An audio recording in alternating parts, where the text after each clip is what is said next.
Unable to bear the thought of waking up at 7 a.m. every day to go to work, the girl decided to end her life in a secluded place. Late at night, she hailed a taxi and asked the driver to take her to a remote, uninhabited mountain area. 50 minutes later, the driver dropped her off at a guest house in a distant village. It was already late at night, and the owner of the guest house was a young man around her age. The owner handed her toiletries, but she felt she no longer needed them after he left the room. The girl swallowed a handful of sleeping pills. She then sent a farewell text to her boyfriend and lay down on the floor, waiting for death to come. However, on the morning of the third day, she unexpectedly woke up from her deep slumber. Dazed, she thought for a few seconds before realizing her suicide attempt had failed. She opened the window to find bright sunlight and the cheerful chirping of sparrows outside. A gentle breeze brushed her face, and her eyes met a lush green mountain forest. The grogginess in her head gradually faded, and the aroma of grilled fish wafted up from downstairs. She left her room and went to the first floor, where the guest house owner was preparing breakfast in the kitchen. He told her she had been asleep for 32 hours, since she hadn't succeeded in ending her life. She decided to fill her stomach first. She hadn't eaten for a day and 2 nights,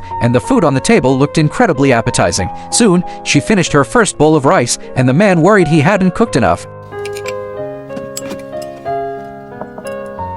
After the meal, the girl stepped outside and wandered around the unfamiliar village. The village wasn't bustling. There were many abandoned wooden huts along the roadside. She walked up to one of the huts and saw her reflection in the window. Her hair was a tangled mess. After tidying it up, she made her way to a small hill in the village. She sat there all morning, and her mind naturally grew calm. The scenery and fresh air were so soothing that, for a moment, she forgot she had come here to end her life.